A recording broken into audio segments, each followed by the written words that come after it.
and she's going to be a big heavy girl. Find out when we roll over the bridge, I guess. We need to rename the car Miss Piggy. 3 That's staggering, actually. I'm really surprised that it was that heavy. I didn't. Yeah, my guess. I was kind of thinking there's no way it's going to be like 3.1, but.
Here we are. We just picked it up. We're like 2 minutes from the front door of where we bought it from. 2020 200 series GXL. I mean, this thing is so comfortable. It's like driving a lounge chair. It's so big and spacious. I mean, check out the size of that center console. It's like twice the size of what we've got in the Everest. You guys comfy back there? Yeah. Pretty big, eh? Yeah. I can do this now. Yeah, well, probably let's not do that while we're driving, hey? What do you think? You happy? Yeah, I love it. You love it? Yeah. It's You're only like 200 meters down the road. I'm happy. Yeah. So I guess we should probably talk about why we got rid of the Everest, why we upgraded to the 200. We did have a couple of reliability concerns and warranty claims on it. We pushed that car pretty hard. It never left us stranded anywhere. It got us to everywhere we wanted to go to. And I was always having to constantly monitor the temperatures because, like I say, we worked that car hard. We did heavy towing. We did a lot of full driving in dusty, unforgiving conditions.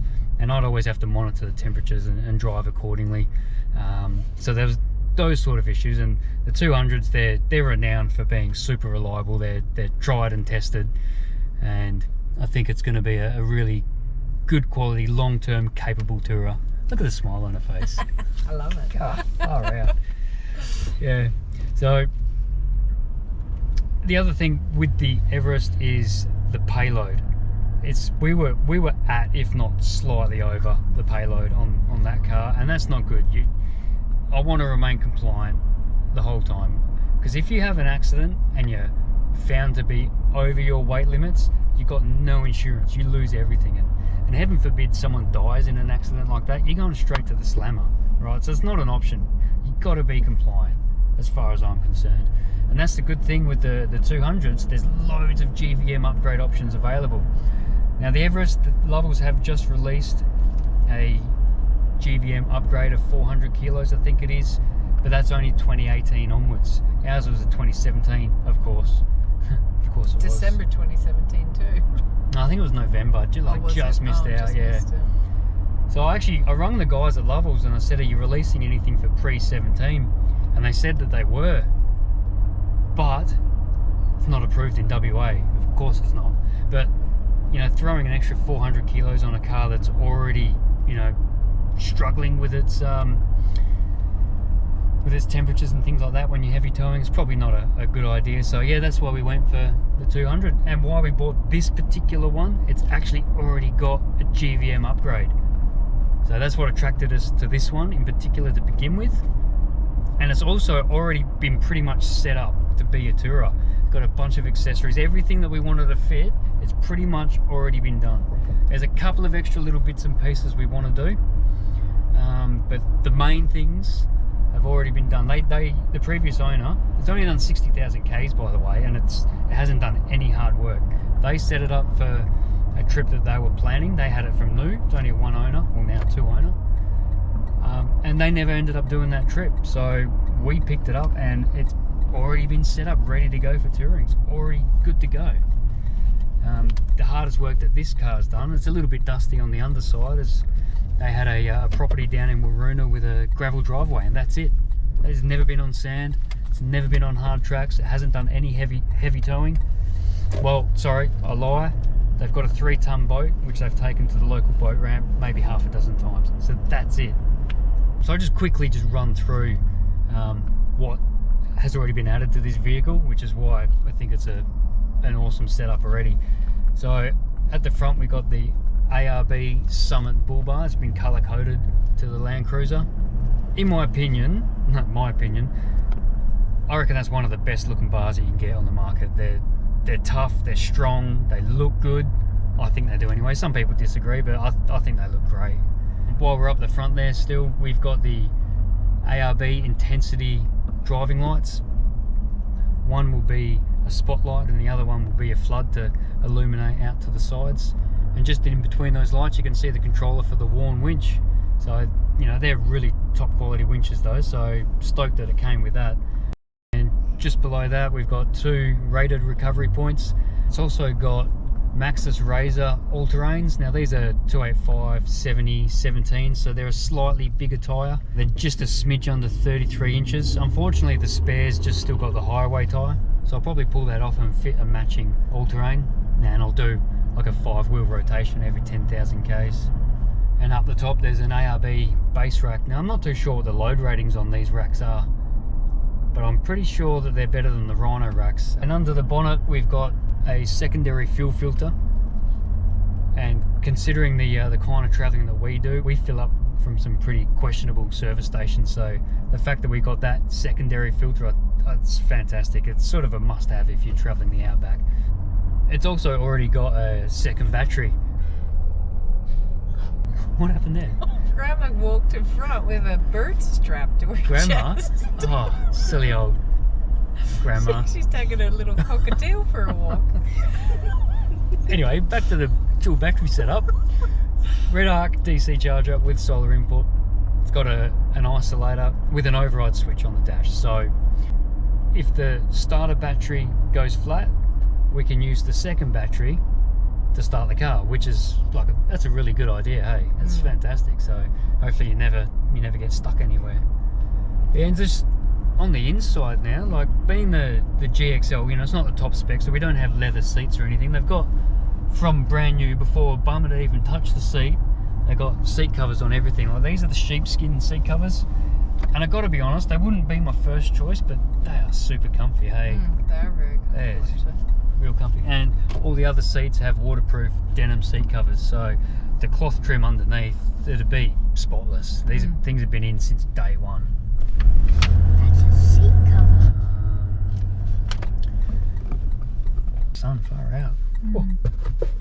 And also, just being the GXL, there wasn't that many USB outlets. I think there was only one. Previous owner was telling me there's only one on the dash, so they've actually run additional USB points in here. There's an extra 2 down near the gear stick, there's a couple running into the glove box, and the kids have also got some behind the center console here. And there's also a TowPro Elite electric brake controller all ready to go. Like I said, it was set up for a tourer. Like all these bits and pieces are exactly what we needed. It's already been done. Made this such an easy option. It's ready to go. So another cool feature that the previous owners have done is they've upgraded the stereo. It's really, really cool actually. It's also a DVD player. Don't know if that's a good idea. You probably can't use it while you're driving. This thing's way too comfortable as it is. Imagine putting a DVD on, you end up falling asleep. It's also got Android Auto, which is fantastic. We're just on our way to get fish and chips at the moment. Celebrate. Yeah. I'm just going to park away from everyone. Till I learn how to park it. Oh, I thought you didn't want anyone else scratching it, but it's because you don't want to bash into anyone when you're parking it. Yeah. All right, well, there's a couple more little bits and pieces I want to run through, but we'll go get dinner first and then we'll come back to you. All right, let's go get dinner. Oh, all that fish. Oh. Hope you guys are hungry. Hey, my turn. You don't mind me driving? Bit of a grimace there. Oh, well, that was an eventful fish and chips, wasn't it? Getting pooed on the head. Quite funny. It was not funny. So on to the GVM upgrade that this car's already got. It's an absolute ripper. 4.015 tonne. That's a whopping 665 kilos of extra payload above what the Land Cruisers come out as standard. They're only 3.35 tonne. So that's oodles of payload. Is that even a word? Oodles? Oodles, noun. A very great number or amount of something. So yeah, shitloads. We got no intentions of upgrading the Robbo, but if we were to say, I don't know, to a 3-tonne caravan, we could do that. We'd end up probably running out of GCM, your combination mass, before GVM. So this payload now in this vehicle, this upgrade, this GVM upgrade, it's tops. It's exactly what we need, because I want, and people should want to remain compliant, because it's just not worth running the risk if you're not. So as I was just saying, remaining compliant within our weight limits is really important to us. It should be for anyone really, to be honest. And we're actually headed right now to Marla Park waste facility. They've got a public weighbridge where you can actually go and weigh your vehicle and your caravan to see where you're at. Fun fact, I actually use this weighbridge on a daily basis for work. It's designed for weighing trucks, so it's not as accurate as, say, those sort of mobile caravan weighers that come around and actually weigh. They've got the scales for individual wheels, but it's going to give us an indication at least anyway. Yeah, so anyone can use it. It's free, public weighbridge. They just ask that you get there out of peak times. I think it was between 8 and 10 and after 3 o'clock as well. We're going to fill the fuel tank up. We've got the 4 of us in here, me, Miranda, Cameron, Jacqueline, and there's nothing else in the car whatsoever. There's nothing in the boot. All we've got is the accessories that the vehicle came with. So, you know, the bull bar, the winch, the lights, the recovery points, the roof rack, and that's it, the spare battery, second battery, nothing else. So it's going to be really interesting to see where it shakes out at, actually. I reckon she's going to be a big, heavy girl. Find out when we roll over the bridge, I guess. Gets really well.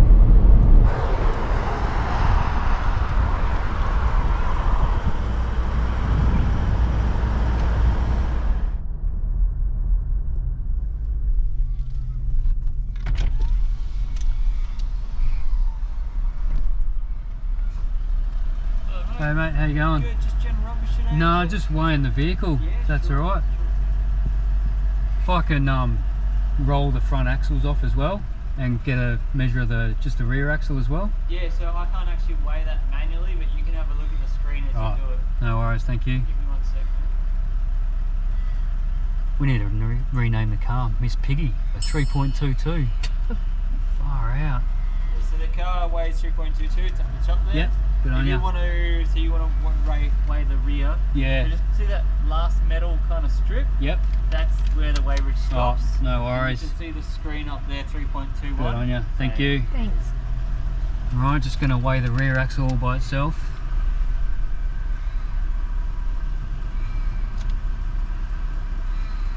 You guys remember that? 1.45. I can't remember that. 1.45, you got that? We've got it on We got it on film. Okay. I can't believe that. 3.22. I mean, we're only small people, like, we're only about 200 kilos, just the 4 of us passengers. Like, that should be really illuminating for a lot of people. If we hitched the Robbo up, we'd be overweight if this didn't have a GVM upgrade. The standard GVM on the cruisers is 3.35 tonne. So family of 4, small peepee, only 200 kilos. We've got roof rack, bull bar, winch, lights, recovery points. That's it. And we're 3.2 tonne. As soon as you put the Robbo on the back, which has a tow ball weight of about 220 kilos, we're blown past our GVM. So anyone out there, like, all wagons are the same. Like, if you don't have a GVM and you've got all these accessories bolted to your four-wheel drive, if you're towing anything substantial, probably over a tonne, you know, it's normally a 10% ball weight. So if you're towing something 2 tonne or 3 tonne, you take 10% for your tow ball weight on average. You know, you're adding 200 kilos of payload to your vehicle and you just blow past your GVM. We won't have a problem because obviously it's got the upgrade, the 4 tonne upgrade. But that's staggering actually. I'm really surprised that it was that heavy. I didn't. Yeah, my guess, I was kind of thinking there's no way it's going to be over 3.1, but yeah, 3.2. Far out. I'm just going to find somewhere to pull over, and I just want to calculate these axle loads as well. Have a little bit of a maths lesson. That'd be fun, hey? Riveting. Right, so we just pulled over. So we were 3.22 tonne, which is 3,222 kilos. I'll put all this information up on the screen. The rear axle was 1,450 kilos. All right, so that leaves the front axle at being 1.77 tonne, 1,770 kilos is what the front axle weighs, and the front axle limit is 1870, I think. So we've actually got enough room to put 100 kilos over the front axle, but we'll never get there. Like, if we got under vehicle protection, that adds a bit of weight. If we put brush bars on, that'd add a little bit of weight. The snorkel will add a little bit of weight, but I don't think we're ever going to get up to 100 kilos over that front axle, depending on what we put on the roof rack and how we pack it. That'll add weight to the front axle, but we'll never add 100 kilos, so we're way under. The only way we'd hit that front axle limit is if we blow out. Love those pies. Can I have a mince pie, Joe? Do you want one? No, thank you. All right, so let me just continue this math lesson. So, rear axle load limit is, you'll see it on the screen, you'll know before me, it's 2,145 kilos. So let's clear that off. 2,145 kilos minus 1,450 kilos. That gives us 695 kilos that we can put on that rear axle. That's heaps. That's load. So we've got 800, roughly 800 kilos of payload to go, but 100 of that is on the front axle, 700 on the rear. So let's just go through that exercise. I mean, the drawers and a fridge full of beer is probably minus 100 kilos. Oh, and wine. That's another 20 kilos. That's 20 kilos.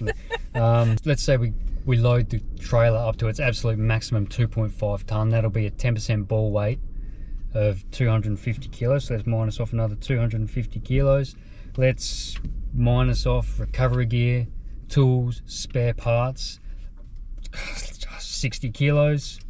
Let's say, depending on how we load the roof rack, max tracks, we've got 4 of them, that's 15 kilos. Let's say 20 kilos for an awning. Let's say the kids, as they get older and get heavier, let's just, I don't know, let's just make that 50 kilos. Let's minus 20 litre jerry can of water, because why not? What else could we? An extra 20 kilos of miscellaneous, why not? We got heaps to play with. So we still got, after all that, 160 kilos of payload we can put over that rear axle. So that solves all our problems. That's awesome. Like, we could get a 3.5 tonne caravan, which has got a 350 kilo ball weight, so that's an extra 100 kilo ball weight, and still be under our GVM.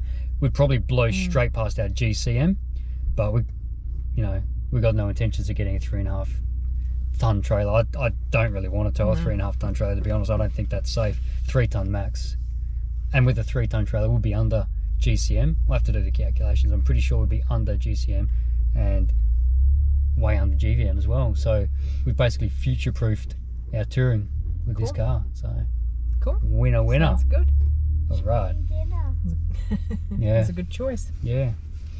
So anyway, did you enjoy that maths lesson? Loved it. I'm geeking out on all this stuff, and Miranda looks bored as hell. I find it fascinating, hey, I really do. So I'll probably do a video on GVMs and GCMs and axle loads and ATMs and tow ball downloads and all that sort of stuff. I find it really interesting. I actually quite enjoy it. There's heaps of other people that have done it as well. So if you're interested, just type in GVM or load limits or whatever, and you'll come across heaps of videos. But I'll probably end up putting one together as well, because you know, why not? Yeah. Why not? Why not? Wine not? Wine time? It is wine time now. Sorry, let's go. All right, well, that's enough of GVMs, GCMs, load limits, weights, and all that sort of stuff. Compliant, that's all I care about. Future-proofed. So let's rewind the clock to a couple of days ago when we were super excited about picking up the 200. Catch up. So this has got the old man EMU suspension with the BP51 shock absorbers. It's their remote reservoir, so when you've got hundreds of kilometres of corrugations, they help keep the temperature of the oil nice and cool and maintain the effectiveness of the shocky. Up the front, the springs are, I'm pretty sure they're heavy duty springs to take the weight of the winch and the bull bar. And in the back, they've gone with the 400 kilo constant springs. And we've got nothing loaded in here at the moment. We're not towing, we just got the kids in the back. We've got nothing in the boot, and the ride is beautiful. It's not harsh at all. So, being 400 kilo constant, once we do load it up with the Robbo in tow and the drawers and the fridge and all that, it's gonna ride fantastic. Now these shockies are fully adjustable as well. You can adjust the compression and rebound. I'm more of a set and forget kind of person, so different settings sort of tailor to different applications. You know, whether you're on corrugations or sand or bitumen, or you're fully loaded or you're unloaded. I'm not too sure what the presets are. If anyone knows or is running a similar setup to this, just leave it in the comments down below. What's some good settings to go for in those different scenarios. But I'll do a little bit of my own research, and I can see myself not really adjusting them that often. But I mean, if we've got 500 kilometers of corrugations ahead, probably will change the settings, just so we're not rattling the car and ourselves to pieces. Got a massive trip planned coming up in about 3.5 months, so stick around for that. Like, subscribe, leave a comment, all that good stuff. Hit the bell. Catch you out there. Happy? Happy? Very happy. Very happy. Very happy. I'm still driving a piece of crap, by the way.